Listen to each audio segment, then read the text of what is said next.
4 नवंबर को हरिहर मिलन का उत्सव है। आपसे निवेदन है वैकुंठ चतुर्दशी के दिन अपने शिवालय में घर के आसपास में दीपदान जरूर करो, दीप अवश्य लगाओ। हरिहर मिलन का उत्सव चतुर्दशी हरिहर मिलन के दिन शिव मंदिर में जलाया गया दीप प्रज्वलन करना, ये उसका पुण्य है जो मुझे मिला है।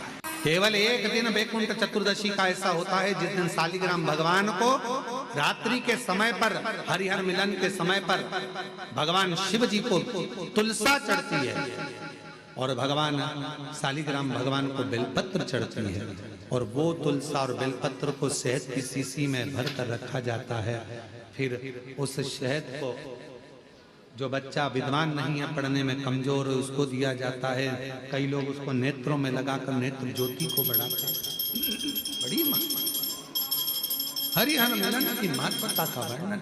शिव कुंठ चतुर्दशी आएगी तो उस दिन तो आप बताते हो कि हरिहर मिलन होता है। रात्रि को 12 बजे से लेकर सुबह 4 बजे तक शंकर भगवान पर तुलसी चढ़ती है वर्ष में एक बार, और भगवान लड्डू गोपाल पर, शालिग्राम भगवान पर बेलपत्र चढ़ती है। उस बेलपत्र और तुलसी को सुबह 4 बजे से पहले पहले शहद की शीशी में रखा जाता है, और उस शहद को जो बच्चा माइंड से कमजोर होता है, बुद्धि से कमजोर होता है, जो पढ़ने में कमजोर होता है, जिसका विवेक काम नहीं करता, कोई कंपटीशन एग्जाम उसका निकल नहीं रहा होता है, तो 1 महीने उस बच्चे को वो शहद चढ़ाया जाता है, तो बच्चा विद्वान हो जाता है। माता पिता को कहना नहीं पड़ता कि पढ़ने बैठ पढ़ने बैठ पढ़ने बैठ, बच्चा खुद पढ़ता है। माता पिता नहीं कहते फिर कि पढ़ने बैठो, वो खुद पढ़ेगा। तो वैकुंठ चतुर्दशी के दिन आप कह रहे हो कि चतुर्दशी के दिन तुलसी नहीं तोड़ना चाहिए, द्वादशी के दिन तुलसी नहीं तोड़ना चाहिए, तो फिर वैकुंठ चतुर्दशी के दिन जो चढ़ाना है, 1 दिन पहले आप उसको रख लो संजोकर। इसका लाभ कैसे प्राप्त होगा? कहा पूरे कार्तिक के महीने में अगर स्नान ना कर पाओ तो वैकुंठ चतुर्दशी का दिन एक ऐसा होता है, शायद 4 नवंबर को हरिहर मिलन का उत्सव है। कार्तिक के महीने में वैकुंठ चतुर्दशी का दिन, तुम पूरा कार्तिक का स्नान भले करो ना करो, पर वैकुंठ चतुर्दशी का स्नान किसी नदी तालाब सरोवर में जाकर स्नान कर लेना। हरिहर मिलन उस दिन कराया। शालिग्राम भगवान की तुलसा भोलेनाथ जी पर चढ़ती है, और भोलेनाथ जी के बेलपत्र शालिग्राम भगवान पर चढ़ती है। वो तुलसा और बेलपत्र को शहद की शीशी में रखा जाता है। जो बच्चा विद्वत्ता से या बुद्धि से कमजोर होता है उसको चटाया जाता है। यहाँ तक गलत व्यसन में डूबे हुए व्यक्ति को भी अगर वो चटाया जाए तो उससे उसको व्यसन छूट जाता है। उस वैकुंठ चतुर्दशी का वैकुंठ चतुर्दशी है। जो लोग नहीं आए हैं उनसे निवेदन है, अगर वैकुंठ चतुर्दशी के दिन जो शिव पुराण सुनकर जा रहा हो, केवल उसके मुंह का दर्शन कर लेना, वैकुंठ का रास्ता खुला मिलेगा। पर धनेश्वर ने उस जल चढ़ाने वाले का सुबह के समय पर केवल जल चढ़ाते समय मुख देखे, और मुख देखा, धनेश्वर चला। स्कंद पुराण कहती है धनेश्वर जब चला आगे खड्डे में जाकर गिर गया, गिरा, प्राण छूट गए। इतना बड़ा पापी था कि शरीर का कष्ट भी भोग रहा था, उसके बाद भी ये मरने के बाद नरक नहीं गया, अगर गया तो वैकुंठ गया। कारण केवल इतना सा था कि जिस दिन इसने जल चढ़ाने वाले का दर्शन करा था वो वैकुंठ चतुर्दशी का दिन था, और वैकुंठ चतुर्दशी के दिन का दर्शन करा। पूछा मैंने कौन सा पुण्य करा था जो मुझे वैकुंठ का द्वार खुला मिला? चित्रगुप्त महाराज ने कहा, धनेश्वर ब्राह्मण, तुमने पाप तो इतना करा था कि तुमको नरक भोगना था। केवल वैकुंठ चतुर्दशी के दिन स्नान कर कर आ रहे व्यक्ति का, शिवजी पे जल चढ़ाते हुए आ रहे व्यक्ति का मुख का दर्शन कर लिया था। इसलिए वैकुंठ चतुर्दशी हरिहर मिलन का दिन है। वैकुंठ चतुर्दशी के दिन भगवान विष्णु और भगवान शंकर, इन दोनों का गुणगान होना चाहिए, दोनों का भजन, दोनों का मंत्र जाप करना चाहिए, दोनों का।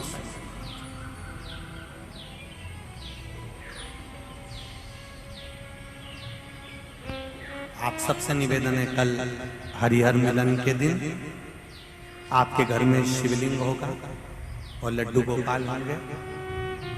रात्रि के समय पर, शाम को नहीं, मध्य रात्रि, अगर नींद खुली रहे तो 11 बजे के बाद में, रात्रि को 11 के बाद अगर नींद खुली रहे, और नींद नहीं खुली रहे तो फिर तुम रात को 8-9 बजे चढ़ा के भी सो जाओ तो कोई बात नहीं हो, भगवान तो बोलेगा। शंकर भगवान पर पहले बेलपत्री चढ़ाना, लड्डू गोपाल के सामने तुलसी का दल चढ़ाना, अपने मन की कामना कर कर हरिहर मिलन कराना। थोड़ी देर तक या तो सवेरे के समय ही चढ़ा दो, दिन भर चढ़े रहने दो, रात्रि के समय पर जब फ्री हो जाओ तब घी का दिया लगाकर बेलपत्री उठाना, वो उठाकर भगवान शालिग्राम जी पर या लड्डू गोपाल पर या मेरे कृष्ण पर या नारायण पर या भगवान विष्णु पर, जो भी तुम्हारे यहाँ मूर्ति हो लड्डू गोपाल की आदि की, उन पे चढ़ा देना और भगवान की तुलसी उठाकर अपनी कामना कर कर मेरे देवाधिदेव महादेव के शिवलिंग पर चढ़ा देना। रात्रि को ही हो सके तो ब्रह्म मुहूर्त तक, अगर नींद खुली रहे तो उठा लेना, नींद खुले तो रात को ही, रात्रि के समय ही उस बेलपत्री और तुलसी को संभाल के रख लेना। वही बेलपत्री तुलसी विद्या के लिए, और जो बच्चा माइंड से तकलीफ में रहता है, जो बच्चा पलंग पर गंदगी करता हो या जिसका विवेक बुद्धि स्थिर नहीं रहती हो, उसके लिए ये बेलपत्री और तुलसा हमेशा कार्य आती है। कल वही वैकुंठ चतुर्दशी का दर्शन आप भाव से, आनंद से अपने अपने घरों में करें, भक्ति के साथ, आनंद के साथ। ईश्वर पूछ रहा है कि मेरे प्राण छूटे, मैंने तो पाप करा था, फिर ये वैकुंठ का तो कहा। केवल भगवान विष्णु ने काशी में जाकर भगवान शंकर की आराधना मणिकर्णिका के घाट पर करी थी। शंकर भगवान ने अपना सुंदर भाव सुदर्शन चक्र भगवान विष्णु को दे दिया था, और भगवान विष्णु ने अपना नेत्र भगवान शंकर को दे दिया था।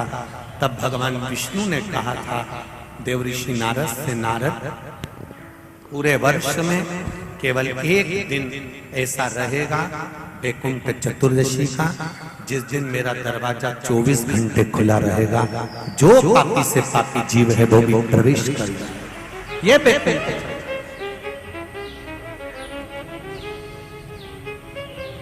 प्रयास करो, कल शिव जी के मंदिर में जाकर एक लोटा जल अवश्य चढ़ा, भगवान नारायण का स्मरण करें, राम नाम, कृष्ण नाम, शिव नाम, भगवान की भक्ति का भजन कीर्तन करें। कार्तिक के महीने में जो दीपदान होता है, माताएं सवेरे घाट पर स्नान करने जाती हैं तो वहां दिया लगाती हैं। शाम को तुलसी का क्यारा, दरवाजा सब दूर दीपदान होता है। केवल कार्तिक के महीने में, पूरे महीने जो दीपदान होता है वो शाम के समय पर, सुबह के समय पर, आप जब सुंदर कार्तिक स्नान कर रही हो तब, या शाम के समय पर दीपदान करती हो। पर पूरे कार्तिक के महीने में केवल एक दिन ऐसा होता है जिस समय शाम को दीपदान नहीं होता, बल्कि मध्य रात्रि में दीप का दान होता है।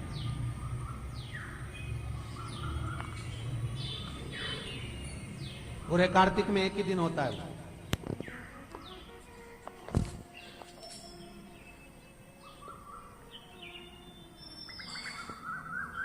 कौन सा दिन है वो? पूरे कार्तिक के महीने में केवल एक दिन ऐसा होता है जिस दिन मध्य रात्रि में दीपदान होता है, ना सुबह ना शाम। हाँ, सुबह शाम आप तुलसी जी को लगा रहे हो अपनी जगह पर तुम अगर कार्तिक के महत्तम का स्मरण कर रहे हो, कार्तिक का स्नान कर रही हो, कार्तिक नहा रहे हो, या कार्तिक का व्रत कर रहे हो, या पचवीगन का व्रत कर रहे हो, या भीष्म पंचक का व्रत कर रहे हो, या कार्तिक स्मरण का व्रत कर रहे हो, कार्तिक का अनुष्ठान कर रहे हो, तो उसमें एक दिन ऐसा होता है जिस समय सुबह शाम दीपदान का फल नहीं है, रात्रि के मध्य में दीपदान का फल है, और वो है वैकुंठ चतुर्दशी का। वैकुंठ चतुर्दशी पूरे कार्तिक के महीने में केवल एक ही दिन रहता है, जिस दिन शाम के दीपदान का फल नहीं है, मध्य रात्रि के दीपदान का फल। दीपावली पर जो दिए लगाए वो 11 दिए, 21 दिए, 5 दिए, 7 दिए, ऐसे लगाए जाते हैं। एकादशी के दिन जो दीपदान करा उसमें 11 दिए, 7 दिए, 21 दिए, ऐसा दीपदान होता है। पर वैकुंठ चतुर्दशी का जो दिन है महाराज, इस दिन रात्रि को 11 बजे से लेकर 12:30 के बीच में दीपदान होता है, और 14 दिए का दान होता है महाराज। इसमें 14 दीप,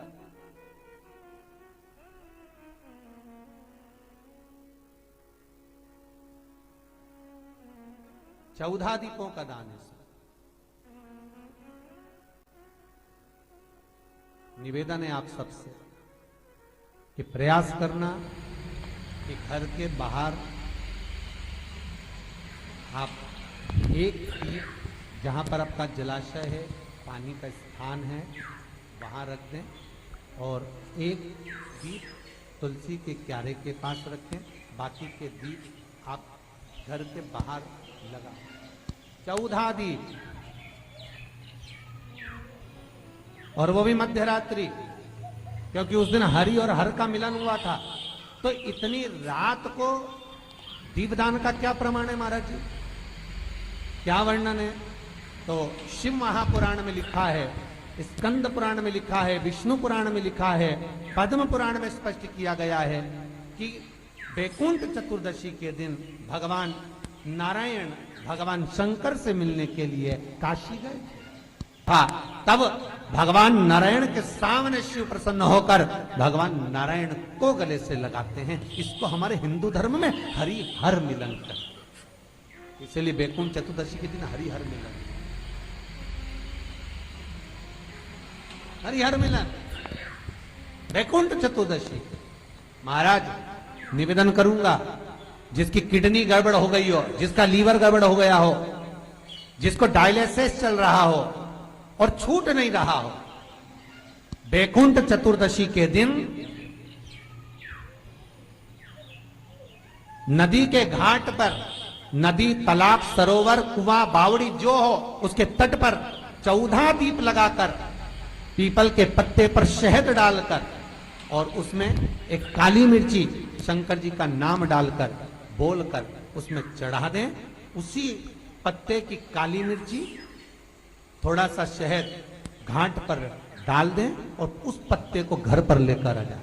जिसको डॉक्टर ने कह दिया डायलिसिस होगा, किडनी लीवर गड़बड़ हो रहे हैं, वैकुंठ चतुर्दशी के दिन रात्रि को 14 दीप लगाकर जब घाट से आए, जिस व्यक्ति को रोग है, बीमारी है, उसको वो पत्ते समेत चटा देगा, और फिर जाकर आप 8 दिन 10 दिन बाद जांच करवाओ, आपको उसका फल प्राप्त हो जाए। पर विश्वास रखकर, क्योंकि हरि और हर मिलन कोई साधारण नहीं है। वैकुंठ चतुर्दशी का हरि और हर मिलन कोई साधारण नहीं। पूरे कार्तिक के महीने की जो वैकुंठ चतुर्दशी है, उसका जो फल है, कोई कितना भी विद्या कर दिया हो, कोई कितना भी सोना कर दिया हो, कोई कितना भी किसी भी रूप में तांत्रिकता का भाव कर दिया हो। इतना सुंदर प्रसंग है। वैकुंठ चतुर्दशी के महत्व को तो दर्शाया जाता है कि वैकुंठ चतुर्दशी के दिन जो रात्रि के समय शंकर भगवान की पूजन करता है, शंकर के सामने 1 लोटा पानी भरकर रखकर उसमें 11 चावल के दाने शिव का नाम लेकर समर्पित करते हैं।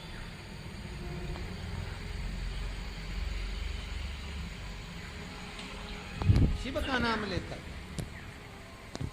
और उस कलश का पानी एक बोतल में भरकर रख ले।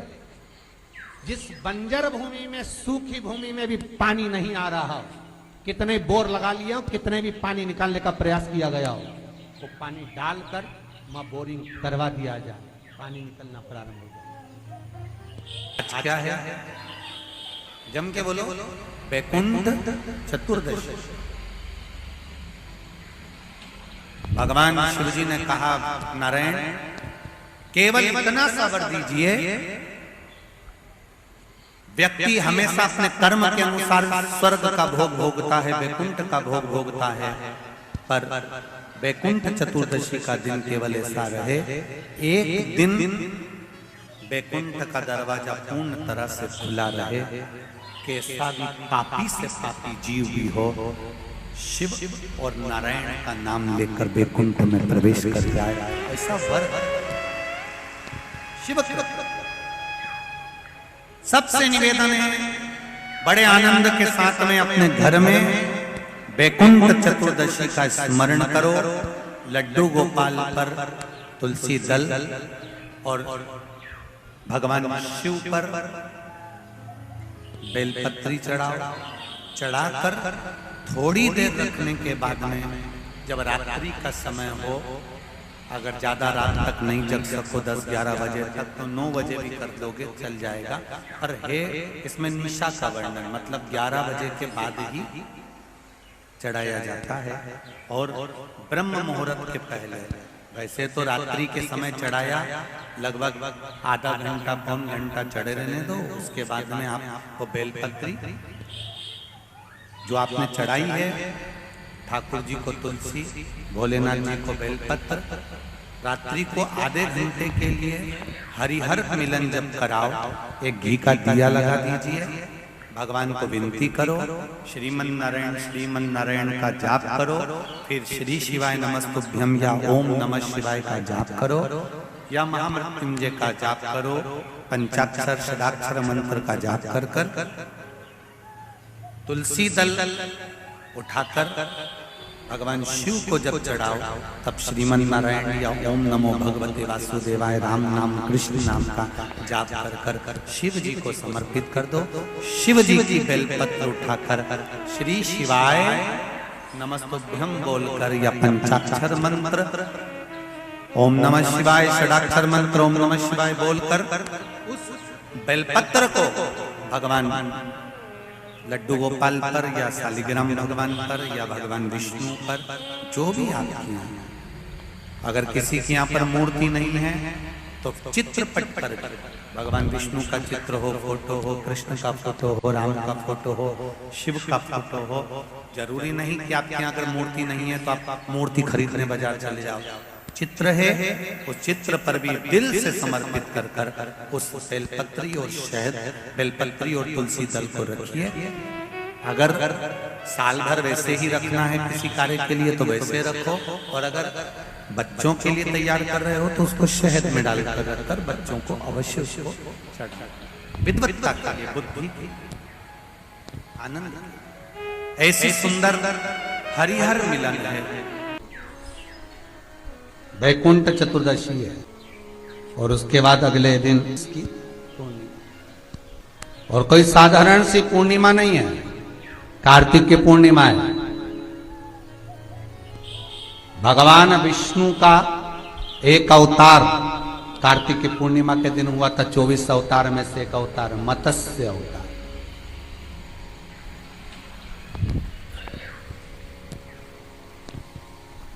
भगवान मछली के स्वरूप में, मेरे नारायण मत्स्य स्वरूप में प्रकट हुए हैं। मत्स्य अवतार भगवान कार्तिक पूर्णिमा के दिन।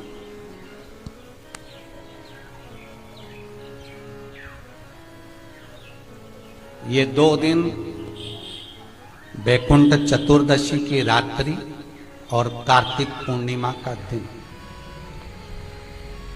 सारा दान पुण्य सत्कर्म संकीर्तन स्मरण का सुख देने वाला है, आनंद देने वाला,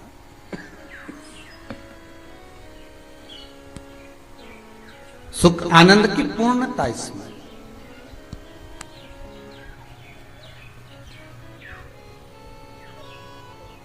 आपको कल कथा में कहा था 14 दीप, क्योंकि वैकुंठ चतुर्दशी के दिन, हरिहर मिलन के दिन सुबह और शाम को जो दीप दान करा उसका प्रमाण भले ना है, परंतु रात्रि को जो दीप दान का प्रमाण है वो जीवन का सुख देने वाला। महाराज, जिस व्यक्ति की बीमारियां समाप्त नहीं हो रही हो, लगातार बीमारियां घेरे हुए हैं और बीमारियां चल रही हो, बहुत बीमारियां चल, एक बीमारी से निपटे दूसरी लग गई, दूसरी बीमारी से निपटे तीसरी लग गई, तीसरी से निपटे चौथी लग गई। महाराज, वैकुंठ चतुर्दशी के दिन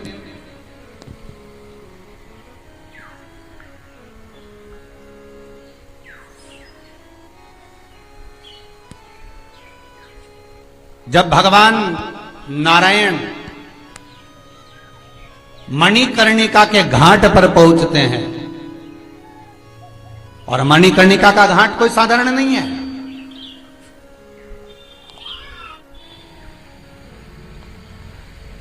भारत की भूमि के सबसे ज्यादा मुर्दे अगर कहीं जलते हैं तो वो काशी के वही घाट पर ही जलते हैं। महाराज,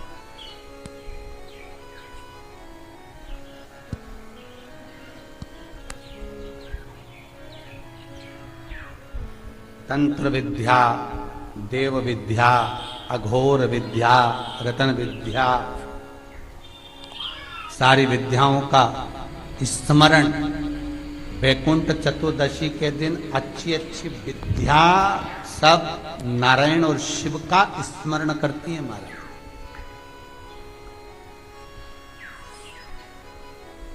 भगवान विष्णु और भगवान शंकर का स्मरण, अच्छी अच्छी विद्या। तो शास्त्र कहता है जिसको बहुत रोग हो, एक रोग मिटा दूसरा चालू, दूसरा रोग मिटा तीसरा चालू, तीसरा रोग मिटा चौथा चालू, चौथा रोग मिटा पांचवा चालू, बहुत रोग से ग्रस्त है, कुछ ना करिए, एक काम करिए, 7